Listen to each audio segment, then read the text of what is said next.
The story of the Jurassic Park and Jurassic World saga is more than a simple chronicle of cinematic adventures. It is a sprawling, cautionary tale that charts humanity's audacious and often reckless dance with the forces of creation. To truly comprehend the weight of each escaped dinosaur and every shattered enclosure, one must trace the timeline from its very inception.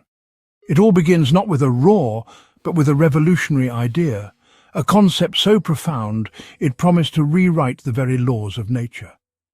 The central premise, the extraction of prehistoric DNA from blood-sucking insects perfectly preserved in amber, was the key that unlocked a door to a world that had been lost for 65 million years.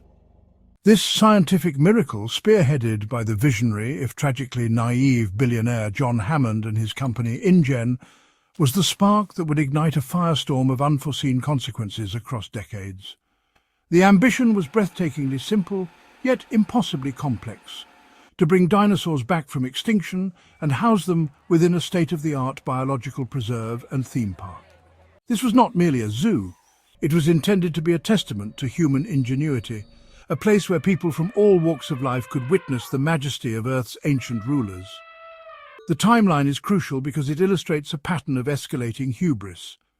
Each successive chapter builds upon the mistakes of the last, demonstrating how a single, flawed dream could ripple outwards, transforming from a contained island experiment into a global crisis. Understanding this progression allows us to see the narrative not as a series of isolated disasters, but as a single, continuous story about the perilous relationship between creator and creation and the enduring power of nature. The initial steps were taken in the utmost secrecy on remote islands far from the prying eyes of regulators and competitors. On Isla Nublar, a tropical paradise off the coast of Costa Rica, Hammond's team of geneticists worked tirelessly, splicing amphibian DNA to fill the gaps in the ancient genetic codes. They achieved the impossible, hatching creatures that the world had long forgotten. This was the foundation upon which everything else was built. A foundation that, as we would soon discover, was riddled with microscopic cracks. The very methodology used to bring these magnificent animals to life contained the seeds of their eventual and repeated liberation. The timeline serves as a stark reminder that when one plays God, even the smallest oversight can lead to cataclysmic failure, a lesson that would be learned and relearned with ever-increasing stakes. Following this timeline is akin to charting the course of a gathering storm. It begins with the distant rumble of scientific breakthrough, progresses through the localized squalls of park failures, and ultimately culminates in a planet-wide hurricane where humanity's dominion over the natural world is irrevocably challenged. Each film, each event, is a critical data point in this grand unfolding experiment. From the first velociraptor hatched in a lab to the sight of a mosasaurus swimming in the open ocean, the journey reveals a persistent, dangerous underestimation of the very life forms that science had resurrected. It is a timeline not just of events but of ideas, showing how the noble pursuit of knowledge can curdle into a dangerous quest for control, with devastating results for both man and beast. Long before the gates of Jurassic Park were even considered ready for their first visitors, and 17 years before the infamous 2015 incident at Jurassic World, the true terrifying potential of InGen's genetic tampering was revealed in a horrifying prequel event. On Isla Sorna, the factory floor of Hammond's dream, a place designated as Site B, the real dirty work of dinosaur creation was undertaken. It was here, far from the polished visitor centres of Isla Nublar, that the geneticists pushed boundaries with less oversight. This isolation bred a culture of unchecked ambition, leading to the creation of experimental creatures that were never meant for public display. One such creation was a prototype hybrid, a monstrous creature known as the D-Rex, an early attempt at a genetically modified dinosaur that was deemed too unstable and aggressive for the park. The incident was small, contained, yet it was a chilling omen of what was to come. During a routine transfer, a seemingly minor technical error led to a catastrophic system malfunction within the creature's enclosure. The D-Rex, a being of unnatural strength and cunning, exploited this momentary weakness and broke free from its containment. Its escape unleashed a localized wave of terror, a microcosm of the large-scale disasters that would later define the saga. A lone worker became trapped in the facility with this escaped horror, subjected to a harrowing ordeal that left deep psychological scars. This event, buried by InGen, was the first stark warning that they were not merely recreating animals, they were engineering unpredictable monsters whose behavior could not be anticipated or controlled. The D-Rex incident on Isla Sorna serves as a critical foundational piece of the timeline, highlighting that the catastrophic failure of Jurassic Park was not an anomaly, but an inevitability. It proved that the problem was not simply with the security systems on Isla Nublar, but with the fundamental nature of the creatures being created. The scientists, in their quest to design marketable attractions, had begun to stray from resurrection and veer into outright fabrication, creating animals that nature had never intended. The D-Rex was a living, breathing embodiment of this hubris, a failed experiment that demonstrated the immense danger of treating life as a mere commodity to be tweaked and perfected for commercial appeal. Its rampage was a secret, bloody prologue to the entire Jurassic saga. This early disaster underscores the theme of consequence that echoes through every film. The attempt to cover up the D-Rex incident, to pretend it never happened, set a precedent for the corporate malfeasance and denial that would follow. It was the first time that the human cost of this grand endeavour was swept under the rug in the name of progress and profit. The psychological trauma inflicted upon the lone survivor was a harbinger of the widespread suffering that would later befall tourists, scientists and soldiers alike. The chaos on Site B was a clear, unheeded signal that the power InGen had unlocked was far too great for them to manage, a truth that would soon erupt with volcanic force on the neighbouring island of Isla Nublar. The year 1993 marks the moment the world, or at least a select few, was formally introduced to John Hammond's impossible reality.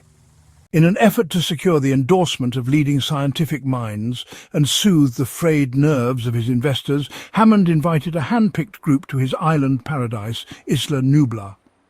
This group included the pragmatic paleontologist Dr. Alan Grant, the insightful paleobotanist Dr. Ellie Sattler, and the brilliant, cynical chaotician Dr. Ian Malcolm.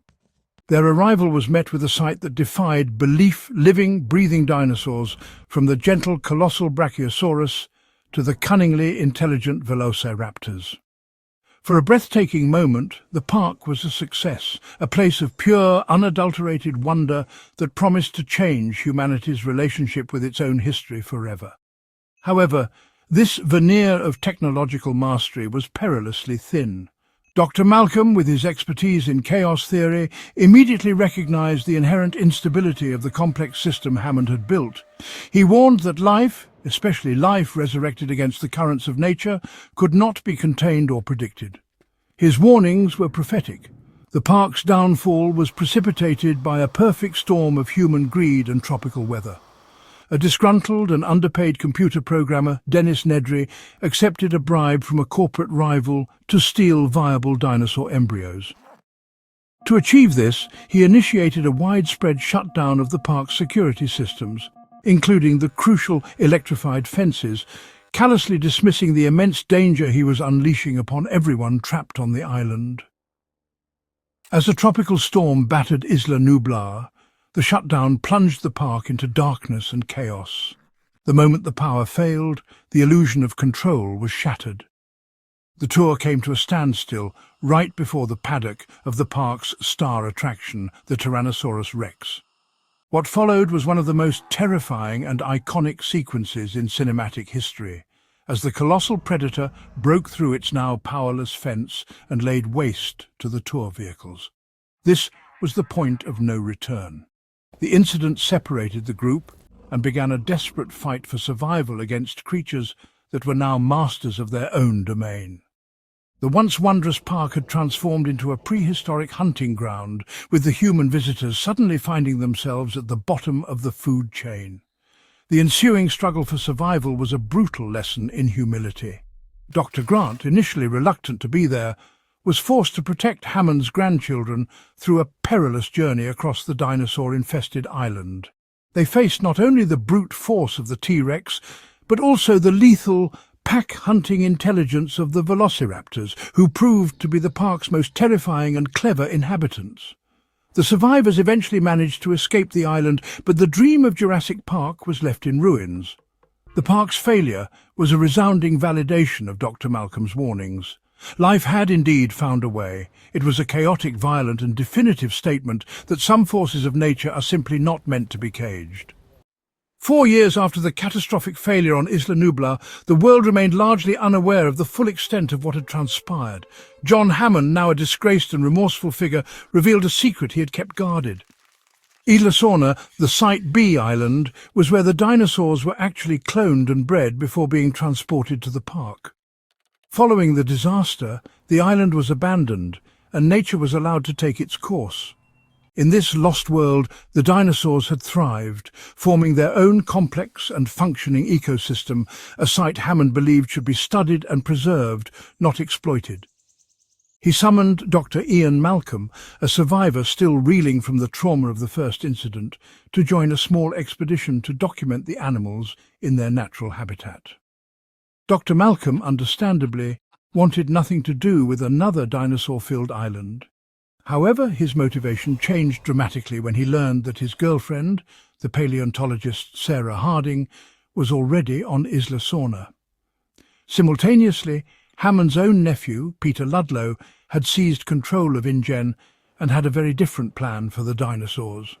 Ludlow assembled a large, heavily armed team of mercenaries with the goal of capturing the animals and bringing them back to the mainland to create a new Jurassic Park attraction in San Diego. This set the stage for a direct conflict on the island, pitting a small group of conservation-minded scientists against a powerful corporate army, with herds of prehistoric creatures caught in the middle. The resulting chaos was inevitable and far-reaching. The two opposing human factions clashed, their conflict often leading to disastrous encounters with the island's inhabitants. The InGen team's aggressive tactics, using vehicles and restraints to capture dinosaurs, provoked the animals, leading to stampedes and ferocious defensive attacks. A particularly harrowing sequence involved the capture of a juvenile T-Rex, which prompted its parents to track the humans relentlessly, resulting in the destruction of the scientific team's mobile base. The operation descended into a frantic struggle for survival as the hunters quickly became the hunted, stalked by territorial velociraptors in the long grass and pursued by the enraged tyrannosaurs. The corporate mission to exploit the island had failed spectacularly. In a final act of monumental hubris, Ludlow's team managed to capture the adult male T-Rex and transport it, along with its infant, back to San Diego via a cargo ship. This decision brought the chaos of Isla Sorna directly to the American mainland. The tranquilized Tyrannosaurus awoke during transit, slaughtered the ship's crew, and upon arrival broke free from the cargo hold to rampage through the city streets. This was the public's first terrifying look at a real dinosaur, not as a theme park attraction, but as a confused and dangerous animal in an urban environment. Dr. Malcolm and Dr. Harding managed to lure the creature back to the ship using its infant as bait, finally containing the disaster. The incident served as a powerful public lesson that the problem could no longer be confined to a remote island. Several years had slipped by and, well, the world now regarded Isla Sorna and its prehistoric inhabitants as a restricted zone. The public knew about the island, but, the danger felt remote. Just another isolated headache for governments to handle. It was in this uneasy calm that Dr. Alan Grant, who had sensibly kept his distance from anything InGen since his terrifying escape from Isla Nublar, was drawn right back into the chaos. Now, facing a struggle to keep his paleontological research afloat, Dr. Grant was approached by a couple who seemed, at first, to be wealthy, Paul and Amanda Kirby. They offered him a rather generous sum to act as their guide for what they claimed would be nothing more than an illegal flyover tour of Isla Sorna. Desperate for funding, and reassured that there would be no landing, Grant hesitantly agreed to lend his expertise. But of course, the promise was a fabrication. The Kirbys were not thrill-seeking adventurers at all, but a divorced, middle-class pair whose son, Eric, had vanished on the island weeks earlier during a parasailing mishap. Their real plan was to land the plane and mount a desperate search and rescue. The moment their plane touched down on the forbidden island, disaster struck. They were attacked almost instantly by a new colossal predator, one even larger and more aggressive than the infamous Tyrannosaurus rex, the Spinosaurus. This formidable carnivore tore through their aircraft, leaving the entire party marooned and utterly defenseless in a land teeming with danger. Once again, Dr. Grant was forced to navigate the lethal hazards of a dinosaur-infested wilderness. Their journey across Isla Sorna became a frantic dash from one peril to the next. The Spinosaurus seemed to pursue them with chilling persistence, showing up at the worst possible moments to attack. And, as if that weren't enough, the group encountered a familiar, even more intelligent threat, the velociraptors. In the years since the park's collapse, the raptors on Isla Sorna had developed remarkably sophisticated social structures and new methods of communication. Dr. Grant soon realized they were capable of setting complex traps and coordinating their attacks with an intelligence that, honestly, bordered on the sentient. What began as a rescue mission had turned into a desperate fight for survival against the island's hyper-evolved and fiercely territorial inhabitants. Against all odds, they found Eric, who had somehow managed to survive alone for 8 weeks, relying on his resourcefulness to avoid the island's many predators. Together again, and guided by Dr. Grant's hard-earned expertise, the group made a final, desperate push for the coast. In a tense, climactic confrontation, they narrowly escaped both the Spinosaurus and the raptor pack, finally managing to make contact with the military, thanks to Dr. Sattler, who had called in for a rescue. As they were airlifted to safety, they gazed down at the island below, a vibrant yet deadly ecosystem, standing as a powerful testament to the wild, untamable nature of these resurrected creatures. This would be the last major incident on Isla Sorna, before its mysterious decline began to overtake the once teeming ecosystem. 2 decades after the initial disaster, the dream of John Hammond was resurrected, bigger, bolder, and seemingly safer than ever before. Under the ownership of the Masrani Global Corporation, Isla Nublar became home to Jurassic World, a fully operational and wildly successful luxury resort and theme park. Millions of visitors flocked to the island every year to witness living dinosaurs in these spectacular high-tech enclosures. The park was managed by Claire Deering. For a time it seemed that humanity had finally learned from the mistakes of the past, using advanced technology and hardened security to contain the prehistoric wonders. The park even featured a T-Rex from the original park, now a tamed, iconic exhibit. However, in the relentless pursuit of profit and novelty, the corporation's geneticists had, once again, crossed a dangerous line. To keep audiences engaged and drive up attendance, the park's scientists were tasked with creating something new, something bigger, louder, and with more teeth. The result was the Indominus Rex, a genetically engineered hybrid dinosaur. It was a terrifying cocktail of DNA from multiple species, including T-Rex for size and power, and Velociraptor for intelligence. The Indominus was raised in complete isolation, making it an unpredictable and psychologically unstable killing machine. This secret project was the park's ticking time bomb. The inevitable occurred when the Indominus Rex escaped its high-security paddock. Its breakout triggered cascading failures across the park, unleashing chaos on an unprecedented scale. As the hybrid carnivore rampaged through the island, not for food but for sport, Claire was forced to turn to Owen Grady.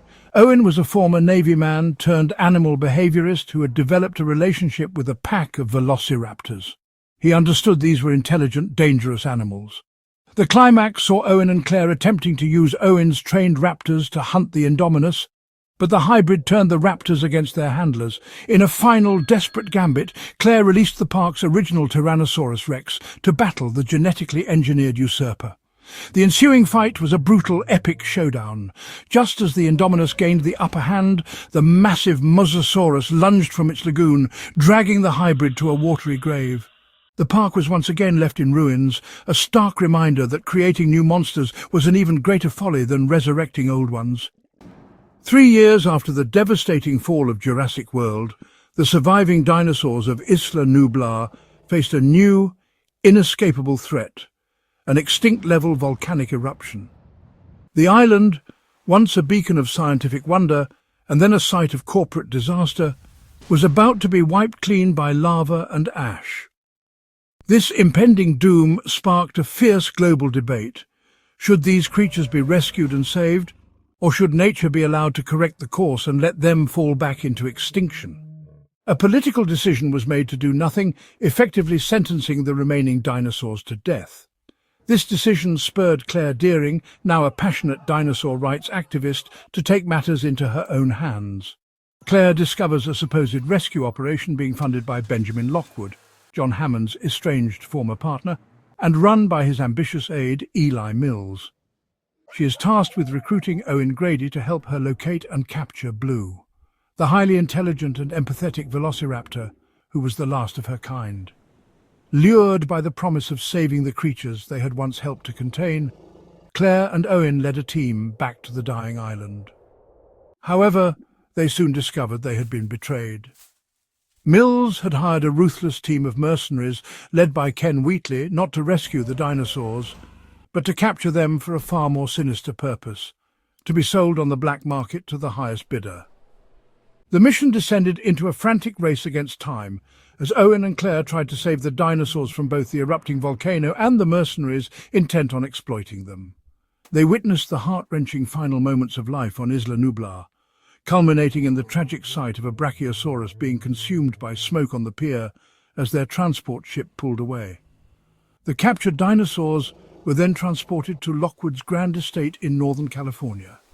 Here, Mills's true plan was revealed: a clandestine auction where dictators, arms dealers, and corrupt corporations could bid on living, weaponized dinosaurs. The crown jewel of this auction was a new, even more terrifying hybrid, the Indoraptor, a sleek, intelligent, and psychopathic creature designed for combat. The situation escalated into a night of horror within the confines of the Lockwood mansion. The Indoraptor inevitably escaped its cage and began to stalk the inhabitants through the Gothic halls, a living nightmare unleashed. In the ensuing chaos, it was revealed that Lockwood's granddaughter, Maisie, was in fact a human clone, a secret that mirrored the genetic power used to create the dinosaurs. The film's climax saw the surviving dinosaurs, including the T-Rex and Blue, trapped in the mansion's sub-basement, facing death from a hydrogen cyanide leak. In a pivotal, world-altering decision, Maisie chose to release them, stating that they were alive just like her and deserved to live. The film ends with the dinosaurs escaping into the wilds of North America, ushering in a new, uncertain era where humans and dinosaurs must now coexist. 4 years after the dinosaurs were set free from the Lockwood estate, the world has been, well, irrevocably transformed. The promise of a new age, the Neo-Jurassic Age, has become a complex and often dangerous reality. Dinosaurs now live and hunt alongside humans across the globe, disrupting ecosystems and creating unprecedented challenges for global governments. Some species have integrated peacefully into remote wildernesses, while others have become a constant threat to agriculture, transportation, and public safety. This fragile coexistence is managed through a patchwork of laws and the efforts of organizations like the Department of Prehistoric Wildlife. Owen Grady and Claire Dearing now live a secluded life, raising the young human clone Maisie Lockwood in secret and protecting her from those who would exploit her unique genetic makeup. The central conflict of this new era is driven by the biotech giant Biosyn, a longtime rival of InGen, now led by the enigmatic CEO Dr. Lewis Dodgson. Publicly, Biosyn has established a massive dinosaur sanctuary in Italy's Dolomite Mountains, a supposed haven where they can study the creatures for potential pharmaceutical breakthroughs. However, their true agenda is far more nefarious. To gain control over the world's food supply, Biosyn has engineered gigantic prehistoric locusts that are programmed to consume all crops, except for those grown with Biosyn's patented seeds. This act of ecological warfare threatens to trigger a global famine. And when the locust swarms grow beyond their control, the world is pushed to the brink of catastrophe. The threat of biocin's genetically engineered plague reunites the heroes of the original Jurassic Park. Dr. Ellie Sattler, now a leading soil scientist, investigates the locust plague and recruits her old colleague, Dr. Alan Grant, for help. Their investigation leads them to biocin's headquarters, where they plan to expose the company's crimes. It is there that they cross paths with Dr. Ian Malcolm, who is now working for biocin as an in-house philosopher and lecturer, secretly trying to expose the corporation's corruption from within. Meanwhile, Maisie Lockwood and Beta, the juvenile offspring of the Velociraptor Blue, are kidnapped by biocin operatives, prompting Owen and Claire to embark on a globe-trotting rescue mission that ultimately leads them to the same sanctuary in Italy. The two groups of heroes finally converge within the walls of the biocin sanctuary, a valley teeming with a diverse array of dinosaur species, including the colossal Giganotosaurus, which challenges the T-Rex for dominance. Together they must survive the facility's rampaging dinosaurs, expose Dodgson's scheme, and find a way to stop the locust plague before it's too late. The film culminates in a fiery, chaotic escape and the public exposure of biocin's crimes, thanks to the evidence they secure. In the end, a solution to the locust crisis is found within Maisie's altered DNA, and the dinosaurs are left to find their place within the global ecosystem, watched over by the United Nations. The world is not restored to what it was, but a new, delicate balance between the ancient past and the present begins to form. Set 32 years after the first park's collapse, the 2024 film Jurassic World Rebirth presents a world that has learned to live with, yet still fears, its prehistoric inhabitants. The dinosaurs roam in designated sanctuaries, but a new crisis has emerged, one that ties the fate of humanity directly to the creatures it resurrected. A breakthrough in medical science suggests that unique proteins found within the DNA of the largest dinosaur species could hold the key to curing a host of devastating human genetic diseases. This discovery launches a high-stakes clandestine mission. A team of specialists must return to the original abandoned Isla Nublar to extract fresh DNA samples from the island's 4 largest and most dangerous inhabitants, which have been left to evolve in isolation for decades. The island they find is vastly different from the one they left behind. Decades of isolation from human contact have made the dinosaurs more aggressive, more territorial, and honestly more cunning than ever before.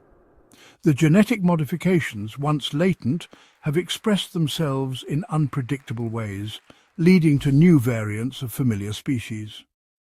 The mission's primary target, the island's apex predator, is a new and formidable Tyrannosaurus variant, larger and more resilient than any previously encountered. This creature rules the island with absolute authority, forcing the team to navigate a treacherous landscape where every rustle in the jungle could signal an encounter with a perfectly adapted killing machine, from hyper-aggressive herbivores to packs of intelligent carnivores. The dangers are not limited to the naturally evolved fauna. The team discovers that the island's abandoned labs still hold dark secrets, including failed experiments that have managed to survive and thrive in the ruins. They encounter the Mutadon, a grotesque and terrifying fusion of Velociraptor and Pteranodon DNA, a creature of nightmare that can hunt on the ground and from the air. They also find evidence of the original D-Rex, the precursor to the Indominus, suggesting a lineage of monstrous hybrids has secretly persisted on the island. The mission becomes a desperate battle for survival against both the known dangers of the T-Rex and Spinosaurus and the unknown horrors lurking in the forgotten corners of Hammond's original folly. The ethical dilemma at the heart of Rebirth is profound and complex. The potential to save millions of human lives is weighed against the immense risk of tampering once again with this powerful genetic material. The film questions whether it is morally right to exploit these creatures for human gain, even for a noble cause, repeating the same pattern of hubris that led to disaster in the first place. The story of the Jurassic timeline, from a theme park dream to a global phenomenon, culminates in this critical question: have we learned anything? As humans and dinosaurs clash in a desperate struggle for survival and salvation, the saga poses its most urgent warning, yet about the profound responsibility that comes with the power to manipulate life itself and the eternal, untamable force of nature.